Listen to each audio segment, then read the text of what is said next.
Olá, a paz do Senhor Jesus Cristo seja convosco. Shalom Aleichem, paz seja convosco. Pergunta: uma pessoa morta pode interceder por alguém? Vamos ver que a Bíblia Sagrada mostra para nós que não. Vamos ver quem pode interceder por nós. Em primeiro lugar, vamos ler o texto que se encontra na carta aos Hebreus, capítulo de número 7, versículo de número 24. Mas este aqui está falando de Cristo. De tanto melhor concerto, Jesus foi feito fiador, e na verdade aqueles foram feitos sacerdotes em grande número, porque pela morte foram impedidos de permanecer. Ou seja, os sacerdotes e sumos sacerdotes que existiam, eles tinham que ser sucedidos, ou seja, eles morriam e outros assumiam seus lugares. E por quê? Porque a morte impediam eles de permanecer. Então não tinham condições de eles serem feitos permanentes, eternos ali, permanecerem para sempre. Não existe essa possibilidade, mas Cristo foi feito maior. Mas este aqui, Cristo, Jesus, porque permanece eternamente, tem um sacerdócio perpétuo. Então Jesus permanece e não é por um tempo, é eternamente. Seu sacerdócio é perpétuo, é para sempre. Portanto, pode também salvar perfeitamente os que por ele se chegam a Deus. Olha aqui a intercessão. Então, para se chegar até Deus, somente pelo Senhor Jesus. João capítulo 14, versículo 6. Aqui em João capítulo 14, versículo 6, o que você confere comigo? Disse-lhe Jesus, vamos ver o texto. João capítulo 14, versículo 6. Disse-lhe Jesus, eu sou o caminho, a verdade e a vida, ninguém vem ao Pai senão por mim. Então, quando você vê escrito aqui em Hebreus 7, versículo de número 25. Portanto, pode também salvar perfeitamente os que por ele, ou seja, por Cristo, se chegam a Deus. Cristo salva aqueles que por ele, pelo Senhor Jesus, se chegam até Deus. Então, ninguém vem ao Pai se não for pelo Senhor Jesus. Está lá em João 14, 6. E Cristo vivendo sempre para interceder por eles. Cristo é o nosso intercessor. Vamos ver o segundo intercessor. Romanos, capítulo 8, versículo 26. E da mesma maneira também o Espírito com E maiúsculo aí está falando do Espírito Santo, ajuda as nossas fraquezas, porque não sabemos o que havemos de pedir como convém. Mas o mesmo Espírito intercede por nós com gemidos inexprimíveis. Então, temos o Senhor Jesus que intercede por nós, temos o Espírito Santo que intercede por nós, está aqui na terra, agindo em nossas vidas para também interceder por nós e nos ajudar na santificação, sem a qual ninguém verá o Senhor. Vamos ver também que seres humanos vivos podem interceder por outras pessoas, ou seja, pedir em favor dessas pessoas. Vamos lá, primeira epístola do apóstolo Paulo a Timóteo, capítulo 2, versículo 1. E admoesto-te, pois, antes de tudo, que se façam deprecações, orações, intercessões e ações de graças por todos os homens. Então você vê aqui que além das orações, deprecações, tem intercessões e ações de graça por todos os homens. Então os seres humanos vivos, Paulo está escrevendo para pessoas vivas aqui. Está escrevendo para Timóteo. Admoesto-te, pois, antes de tudo, que se façam deprecações, orações, intercessões e ações de graças por todos os homens. Então, está escrevendo para Timóteo e também para as pessoas que estavam ali no pastoreio dele, que ele era o pastor, o presbítero de Éfeso, e Paulo estava escrevendo para ele e para as pessoas que ali estavam que era importante essas orações, deprecações, ações de graças e essas intercessões, qual aparece aqui, que sejam feitas por todos os homens, todos os seres humanos, tá? Não é só do gênero masculino, não. Aqui a palavra está se referindo a seres humanos, que aparece ali no finalzinho, do capítulo 2, versículo 1, do versículo 1, ali todos os homens, é a palavra anthropos. E você pega no dicionário, onde você vai encontrar essa palavra anthropos, está falando de seres humanos, seja um homem ou mulher, Está dizendo dos dois sexos, masculino e feminino. Então, um ser humano vivo pode fazer intercessões por todos os seres humanos vivos, interceder pelos vivos. Aqui estamos falando de intercessões por pessoas vivas intercedendo por pessoas vivas.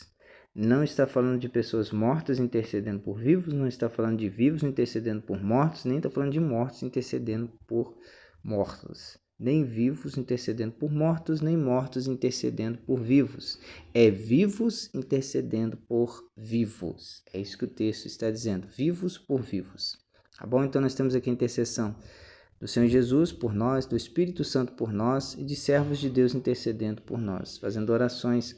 O que é a intercessão? É pedir a Deus por alguma pessoa. Você pede por aquela pessoa e você vai pedir a quem? A Deus. Então isso é uma intercessão. Tá certo? Agora, o morto pode pedir por alguém? Ou alguém pedir pelo morto? Um vivo pede pelo morto, ou o morto pede pelo vivo? Isso é possível? Isso pode. Vamos ver de acordo com a Bíblia Sagrada que não. Nós vamos ver alguns textos que nos mostram que isto não é possível. Nós vamos ver tanto no Antigo quanto no Novo Testamento. Vou usar alguns textos. Eclesiastes, capítulo 12, versículo 7. O pó volte à terra como era e o espírito volte a Deus que o deu. Então, quando a pessoa morre, o pó, que é o corpo que foi feito do pó da terra, volta para a terra. O espírito, que é o ar que respiramos, o pneuma no grego, ou ruá no hebraico, que é o ar que nós respiramos, é o espírito, ele volta para Deus, porque Deus é quem o deu. Nós vamos observar aqui também, no capítulo 9 de Eclesiastes, quero lembrar que isso aqui foi escrito por Salomão, Eclesiastes capítulo 9, versículo de número 10, que diz assim: tudo quanto tiver à mão para fazer, faze-o conforme as tuas forças, suas condições, suas possibilidades. Porque na sepultura para onde tu vais, não há obra, nem indústria, nem ciência, nem sabedoria alguma. Está dizendo que quando a pessoa desce o pó, ela é sepultada porque ela falece, ela morre, o seu espírito volta a Deus, conforme lemos ali no capítulo 12.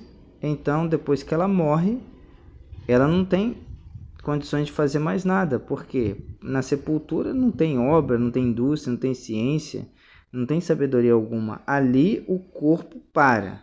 A alma, ela continua eterna, vivendo, mas o corpo para, ou seja, o que ligava a pessoa, aquela alma, a essa terra era seu corpo.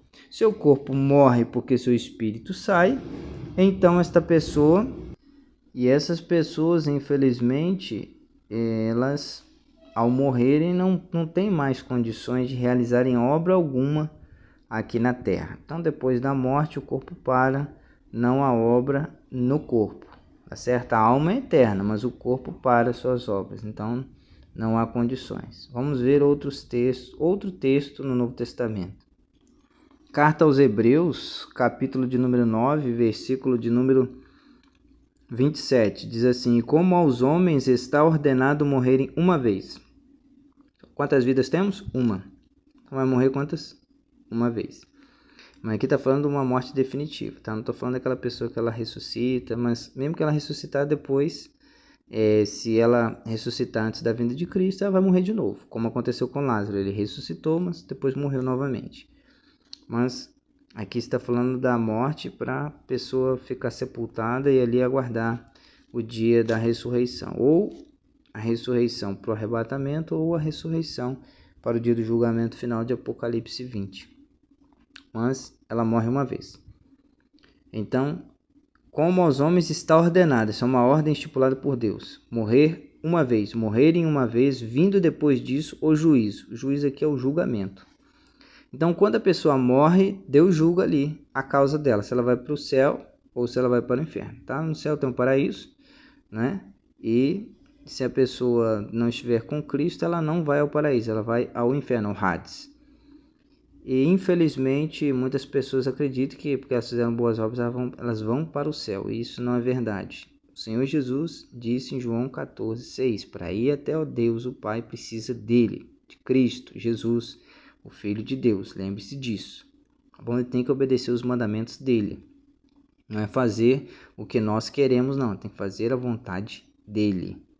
Então você viu aqui um texto, né, que mostra que depois que morre, segue o julgamento. Então a pessoa é julgada na hora da morte, se ela vai para o paraíso ou se ela vai para o Hades, lá no inferno. Mas você viu aqui que depois que falece, acaba a obra dela no corpo. Então ela não vai interceder, não vai fazer nada. ela só vai ser julgada. Pelo corpo ela não faz mais nada. Agora ela vai passar ou pela bênção, se ela for para o paraíso, ou pelo julgamento ali das maldições, dos pecados, dos males, sofrimentos no Hades, que é o inferno. Então, não tem condições mais de exercer nada. E um texto que o Senhor Jesus mostra para nós a respeito disso, né, que não há mais nenhum tipo de vínculo aqui na terra depois que a pessoa falece, e nem quem está na terra não tem vínculo com a pessoa que faleceu. Nós vamos ver esse texto num dos evangelhos. É o evangelho segundo escreveu Lucas, capítulo de número, vamos ver aqui, capítulo de número 16. Lucas, capítulo 16, versículo 19 em diante. Isso aqui é a parábola que o Senhor Jesus Cristo contou do rico e do Lázaro. Essa parábola é diferente das outras e dica de passagem a última e única, em que o Senhor Jesus Cristo contou dando nome para as pessoas. Nós vemos aqui no texto, mostrando assim, versículo 22. E aconteceu que o mendigo morreu, foi levado pelos anjos para o seio de Abraão, morreu também o rico e foi sepultado. Então aqui está mostrando que foram mortos. Seus corpos cessaram a obra, conforme está escrito lá em Eclesiastes. Versículo 23. E no Hades ergueu os olhos estando em tormentos. Peraí, olha que coisa interessante. O corpo foi sepultado, não é isso? Está escrito aqui, versículo 22. Foi sepultado. E no Hades ergueu os olhos. Quem? O rico. Morreu também o rico, foi sepultado. O corpo foi sepultado. E no Hades ergueu os olhos. Peraí. Aqui você consegue entender que o corpo cessa, mas que a alma continua viva. O que faz o corpo viver é a alma. É isso que as pessoas não entendem. O corpo cessa a sua obra porque o corpo morreu. O espírito sai, o corpo morre. Quando a alma é desligada dele. Tá? Não estou dizendo de arrebatamento de espírito, não. No arrebatamento de espírito, o espírito sai, porém a alma continua ligada ao corpo. Mas aqui estamos dizendo no momento de morte que o espírito sai e a alma se desliga do corpo. Então, o rico morreu, a alma se desligou do corpo e ele ergueu os olhos aonde que ele estava? No Hades, que é o inferno. E estando em tormentos, e viu ao longe Abraão e Lázaro no seu seio. Então ele viu lá no seio de Abraão, na época, né, onde estava antes de Cristo morrer na cruz, todos que morriam crendo em Deus pela fé, iam ao seio de Abraão. Aí Lázaro estava lá, no seio de Abraão, que era lá embaixo. De um lado era o Hades, do outro lado era o seio de Abraão. E nós vemos aqui que ambos estão em consciência e vivos. Mas o que estão vivos? A alma deles. O corpo mesmo parou, o corpo foi sepultado, conforme vimos escrito aqui. Então a obra que cessa é a do corpo, não há como interceder nem fazer mais nada. Clamando diz: Pai Abraão, tem misericórdia de mim, manda Lázaro que molhe na água a ponta do seu dedo, me refresque a língua, porque estou atormentado nesta chama. Abraão, porém, disse, porém, Abraão, filho, lembra-te de que recebeste os teus bens em tua vida, Lázaro somente males, agora este é consolado e tu atormentado. Olha só o que cada um fez. Agora estava recebendo. Lembra lá de Hebreus 9, 27? Morreria uma vez, vindo depois disso o juízo? Na hora que morre, é julgado para onde cada um vai. E tem muita gente que pensa que fica lá no descanso, só aguardando, não sabe de nada, não entende nada, e fica aguardando o dia do julgamento de Cristo lá de Apocalipse 20. E não, a alma é um estado consciente, a alma é você, sou eu, somos nós dentro de um corpo, uma caixa chamada corpo humano. O corpo humano vai tombar, vai para a sepultura. A alma permanece. E aqui está mostrando ambos mortos em estados de consciência. Abraão mesmo está dizendo aqui, um é consolado e o outro atormentado. Quem é consolado? Quem está no lugar de descanso, no paraíso. E quem é atormentado? Quem está no Hades. Ele estava como nesse local de tormento? No Hades. Estou atormentado nesta chama. Lá tem fogo. E ele estava sendo atormentado. Ele não estava em lugar de delícias e consolo. Abraão disse, além disso está posto um grande abismo entre nós e vós, de sorte que os que quisessem passar daqui para vós não poderiam, tampouco os de lá passar para cá. Então havia uma divisão entre o Hades, o inferno, né, que é um lugar de tormento ali no inferno, e o seio de Abraão naquela época, que agora está vazio, porque Cristo morreu, ressuscitou e levou o povo de lá para o céu, onde ele disse lá na cruz, paraíso. Então ele subiu o alto, levou cativo o cativeiro e deu dons para os homens. Cristo levou as almas que creem nele e que esperavam na promessa de Deus, morreram pela fé, levou lá para o céu, num lugar chamado paraíso. E disse ele: rogo-te, pois, ó Pai, que mandes a casa de meu pai. Querendo dizer que era para mandar ele, que estava só a alma dele, não estava no corpo, só a alma, pedindo para levá-lo ou enviá-lo lá para a terra. No caso, lá para a terra onde ele morava. Rogo-te, pois, ó Pai, que o mandes à casa de meu pai. Pois tenho 5 irmãos, para que lhes dê testemunho, a fim de que não venham também para este lugar de tormento. Você vê que a alma é um estado consciente, onde ele tinha consciência de tudo, da família, quem ele deixou, quem ficou para trás, quem compunha a sua família, ele tinha consciência de tudo. No inferno há consciência de tudo isso, no Hades. E ele pediu para ser levado alguém lá para poder falar, para poder dar para eles o conhecimento do que era o inferno, para que eles não fossem para ali. Olha o que Abraão disse. Disse-lhe Abraão: tem Moisés e os profetas. Aqui está falando, tem o Tanakh. O que é o Tanakh? A composição da lei, que os escritos por Moisés, e os proféticos, né? os escritos pelos profetas.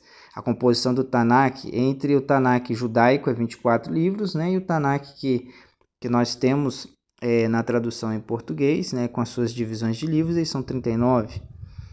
E o que Abraão disse? Disse-lhe Abraão: tem Moisés e os profetas, ouçam-nos. Aqui só tinha o Antigo Testamento, porque Cristo ainda não havia morrido e ressuscitado, para depois os apóstolos e os evangelistas escreverem a palavra do Senhor no Novo Testamento, tá? Porque o Novo Testamento só acontece depois do derramamento de sangue de Cristo na cruz. Então você vê aqui, disse-lhe Abraão: tem Moisés e os profetas, ou seja, o Antigo Testamento, ouçam-nos. Abraão estava dizendo que eles ouçam lá o Antigo Testamento, a palavra que está lá. E disse ele: não, pai Abraão, mas se algum dos mortos fosse ter com eles, arrepender-se-iam. Olha aqui, ó, dizendo que mortos podem aparecer lá para os vivos, né? Que os mortos eles vão interceder, ou vão pregar, ou vão falar alguma coisa, né? Vai ter aparição. Mas se algum dos mortos fosse ter com eles, arrepender-se-iam. Isso é o que ele está dizendo, que ele diz para Abraão. Porém, Abraão lhe disse: se não houve a Moisés e aos profetas, ou seja, aos escritos sagrados de Deus, né, que era o Antigo Testamento naquela época, tampouco acreditarão ainda que alguns dos mortos ressuscite. Então você vê aqui que não há condições dos mortos intercederem por nós e nem tampouco os vivos intercederem pelos que já morreram, porque morrendo uma vez segue-se o julgamento, juízo, Hebreus 9, 27. Então, nem os mortos intercedem pelos vivos e nem os vivos podem interceder pelos mortos, certo? Então, quem pode interceder por nós? O Senhor Jesus, que está no céu juntamente com Deus o Pai, o Espírito Santo de Deus, que está aqui na terra, e a igreja, os santos em Cristo Jesus. Os servos de Deus podem interceder por aqueles que estão vivos também. Mas vivos não intercedem pelos mortos e mortos não intercedem pelos vivos, porque o estado de consciência no corpo, ele é definido enquanto está no corpo. Depois que morre, acabou. Vai seguir o julgamento para cada um, onde cada um deve ir, tá certo? Então, está aqui essa nota de esclarecimento. Deus abençoe a todos. Shalom Aleichem, paz seja convosco.